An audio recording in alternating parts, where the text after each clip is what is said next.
Seguimos en materia gris, acá conversando con la candidata y el candidato a la presidencia de FEUR. Bueno, estamos otra vez acá con Camilo. Para iniciar, bueno, nosotros hicimos algunas preguntas también abiertas, ¿verdad? Para que todo el mundo también pudiera traer aquí sus inquietudes y poder hablar con ustedes y responder a ellas. Y bueno, en este caso, Diego Palma de la sede de Occidente también nos hizo una pregunta que yo te la hago llegar. Él se pregunta cómo integrarían ustedes a las sedes, qué porcentaje de presupuesto destinarían y también de qué forma se estarían ustedes reuniendo con los representantes o en ese caso visitando las sedes. Bueno, es una pregunta muy importante porque precisamente parte de las inquietudes que tenemos en este momento es el de cómo el directorio tiene que acercarse a las sedes regionales. Primero, sería el trabajo con nuestra Secretaría de Sedes, nuestra Secretaria de Sedes que se ha encargado de estar visitando los diferentes lugares, pero segundo, hay un compromiso que nosotros hemos asumido de que periódicamente, cada semana, miembros del directorio estén visitando diferentes sedes. Bueno, son 10 y no podemos ir todos los días a todas, pero la idea es que haya una presencia continua. Pero además de eso, articular con las agrupaciones que ya existen en las diferentes sedes para poder hacer un trabajo conjunto. Ya un poco más concreto en el tema presupuestario, la idea sería destinar una parte importante del presupuesto de la federación a las sedes, pero además trabajar, y es una de nuestras propuestas principales, que se llama el 20 por el 20. Actualmente las sedes regionales tienen el 20% de los estudiantes de toda la universidad, pero solo reciben alrededor del 10% del presupuesto de la U, ¿verdad? Entonces hay una inequidad evidente. La propuesta es que desde el Consejo Universitario, precisamente donde ya tenemos una representante electa, se pueda trabajar para que se asuma un compromiso y el financiamiento que se le da a las sedes se aumente. Esto se traduce en mejores condiciones de infraestructura, más carreras, mejores profesores y mejores condiciones de estudio en general. Esa es una de nuestras principales consignas, la de tener una federación que se haga presente en sedes regionales, la de estar ahí como representantes, ¿verdad? Pero además la de trabajar por el presupuesto y por un proceso de regionalización que satisfaga las necesidades de las sedes y los recintos. Bueno, definitivamente, como plantea Camilo, las sedes son un porcentaje enorme, digamos, del estudiantado y en general de la Universidad de Costa Rica en este momento, históricamente. Yo creo que, bueno, el proceso con sedes es un proceso muy particular. Al final no podemos tratar a las sedes como un conjunto, digamos, como uno solo, porque obviamente son diversas. Cada sede no solo se encuentra muy largo en el espacio físico, sino de verdad tienen procesos particulares el estudiantado de organización. Ahora, yo creo que es importante esa cuestión de, bueno, sí, de que el directorio tenga un acercamiento claro, un acercamiento que se defina, digamos, como una cuestión seria a lo largo del año en el que esté el partido que esté, pero además me parece que en ese sentido lo que planteaba Camilo de las organizaciones que ya existen es que al final las sedes también tienen personas que son de ahí y que obviamente ese tiene que ser el primer puente porque pues es gente sumamente valiosa y que además es la que vive cotidianamente lo que es estar en una sede regional donde además son los sectores más desprotegidos de la UCI. Aquí vivimos en la Rodrigo Facio, algo allá se vive 5 veces. Lo del Consejo Universitario yo creo que también hay que apuntarlo.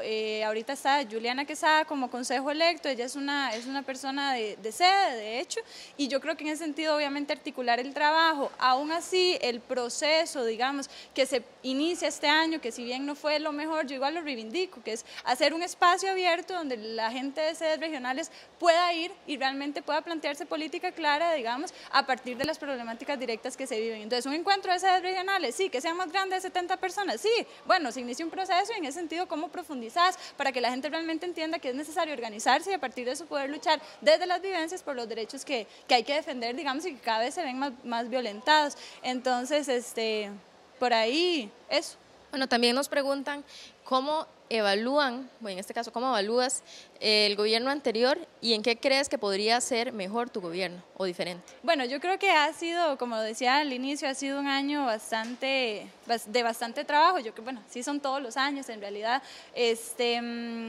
La cuestión de haber planteado, digamos, como un reto claro a inicio de periodo, la cuestión de hacer una asamblea general de estudiantes a nivel nacional, que no solo fuera de la gente de la UCR, porque al final entendemos que el ataque es a la educación pública en general, es una de las cuestiones que si bien no sale como esperábamos, porque no sale una Federación Nacional de Estudiantes, un congreso que era sobre el cual, digamos, realmente se planteaban muchísimas acciones, no se da como tal. Bueno, igual hay 2 asambleas gigantescas, digamos, que en realidad sí puede haber sido mucho más gente, eso yo creo que siempre.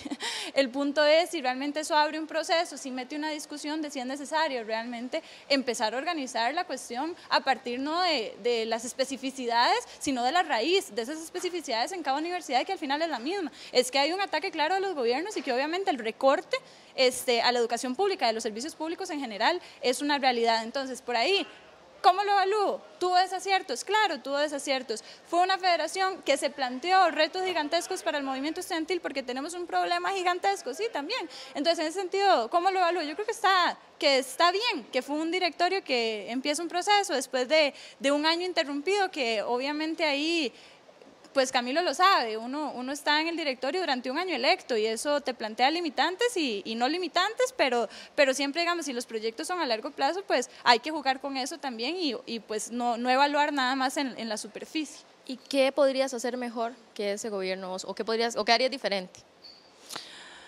Bueno, diferente, a ver, nuestra propuesta central este año es precisamente seguir con la construcción de la Federación Nacional de Estudiantes, metiendo discusiones como la autonomía, que este año pues obviamente se evidencian más con algunas leyes del gobierno, pero en ese sentido, ¿qué haría diferente? Bueno, yo creo que hay que definitivamente tener un proceso más claro, más claro con todos los componentes del movimiento estudiantil. Un congreso no puede salir de un directorio y de eso nos dimos cuenta este año.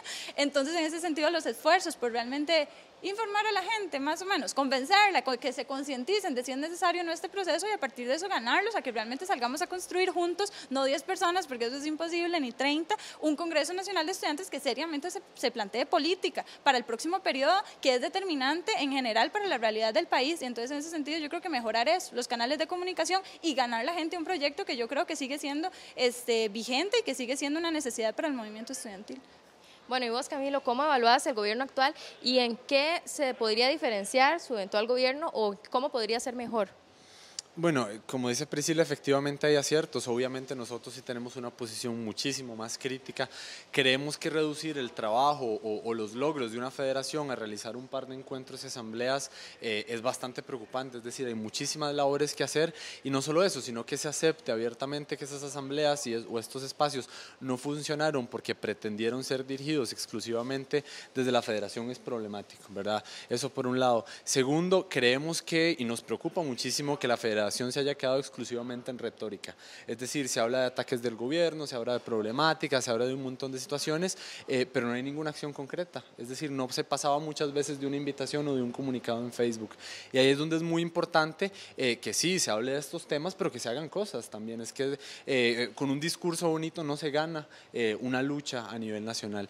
Creo que algo fundamental que nos diferenciaría sería volver a trabajar directamente con las y los estudiantes por las necesidades y las problemáticas que atañen a las y los estudiantes y además finalmente acercarse no solo a los estudiantes de Rodrigo Facio sino a los estudiantes de sedes. Hace poco estaba en una sede donde en todo el año no vieron al presidente de la federación actual y eso nos parece sumamente preocupante. También estamos en el marco de una reforma al reglamento de becas, ¿verdad? Que bueno, muy probablemente en caso de que no pase nada circunstancial, el próximo año estaría siendo aprobada. Entonces, queremos saber también qué opinión tienen ustedes con respecto a esta reforma de becas. Bueno, en general la reforma, y yo creo que me han oído las estudiantes decirlo en otros momentos, tiene cuestiones muy progresivas, que yo creo que hay una discusión que no se ha metido claramente desde todos los sectores, y es que precisamente esas cuestiones progresivas no son una cuestión ya conquistada, no es una cosa que ya está dada y entonces nada más ir a firmar la reforma.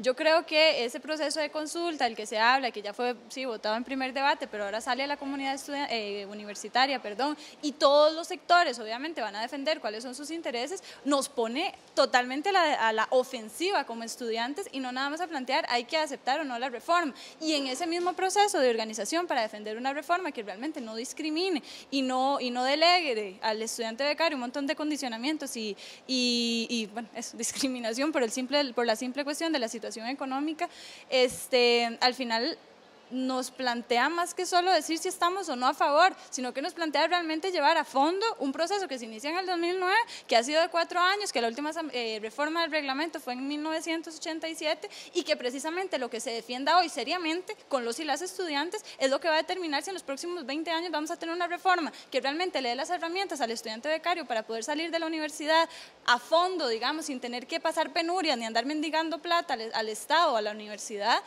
o pasamos con una reforma que, como la actual, definitivamente lo que hace es discriminar e incluso terminar expulsando un sector importante del estudiantado de la universidad por esa cuestión de tener una situación socioeconómica complicada. ¿Cuál punto o cuál artículo concreto consideras vos que es discriminatorio? Bueno, ahorita está la cuestión concreta, digamos, la de mantener un promedio ponderado mínimo. Eso al estudiante becario cero no se le pide. Y además yo creo que una de las cuestiones y una de las discusiones que no se han planteado, digamos, por lo menos no hasta el momento, es la cuestión de los beneficios complementarios. Es que al final un beneficio, si ya de por sí se llaman así, son alimentación, transporte, reubicación geográfica y otras cuestiones, digamos, que son servicios que además tienen que ser parte integral de la beca. No hay mejorías claras y en ese sentido, bueno, no se le está dando realmente a los y las estudiantes becarios, que es un poco lo que planteamos nosotros, no es el mínimo. Al estudiante becario hay que darle más, mucho más de lo que realmente se está planteando como un mínimo en condiciones de estudio, y en ese sentido realmente también tenemos que estar hablando de que un beneficio complementario no se puede ver como eso. La cuestión del presupuesto también yo lo plantearía ahí, que es, bueno, no queda claro, digamos, de dónde va a salir en el artículo 2, realmente de dónde va a salir el presupuesto para el sistema de becas, independientemente, digamos, de que, bueno, ahí se puedan hablar, bueno, sí, está bien, se puede hablar, el punto es si vamos a dejar nada más que este proceso salga ahí como a la ligera, o realmente nos vamos a dar a la tarea de ir a informar al estudiantado, a organizarlo y a partir de eso poder sacar una reforma realmente progresiva hasta el final. Y vos, Camilo, ¿qué pensás? Bueno, ¿qué piensa Progre en realidad con respecto al reglamento de becas? Bueno, yo creo que es importante dar una respuesta concreta y en primer lugar, como lo dijo Priscila, la reforma es progresiva, por dicha, y eso hace que nosotros le demos en muy buena medida nuestro apoyo, pero la discusión no ha terminado, ¿verdad? No es este el momento en el que vamos a hacer la votación sí o no, sino que todavía tenemos muchos espacios para introducirle mejoras, porque si bien es progresiva y ya tiene cosas lo suficientemente buenas como para apoyarlo, tenemos la posibilidad de ampliar los alcances de la reforma, ¿verdad? Y mejorar muchísimos de los temas. En ese sentido, bueno, hay discusiones que son delicadas, por ejemplo, el tema de en qué medida debería cubrir o no la beca las y los estudiantes que llevamos 2 carreras, ¿verdad? Que es un tema interesante. El tema de los beneficios también para las madres solteras que estudian en la universidad, que muchísimas veces no pueden acceder a los recursos y que eso es importante posicionarlo dentro de la reforma. Entonces, nuestra posición estamos a favor, pero como el proceso aún no ha terminado, estamos trabajando de manera intensa precisamente para que se incluyan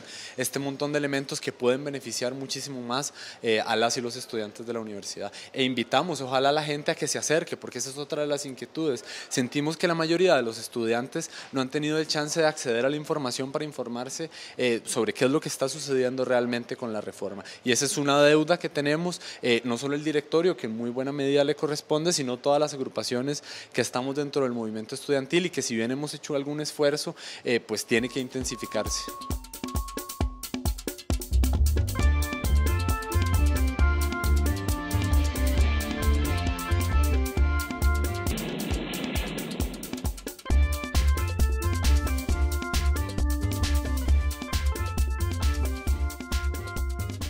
Vamos a hacer una pausa y ya casi volvemos con nuestro tercer bloque, en el cual cada uno de los candidatos se hará una pregunta. No se vayan.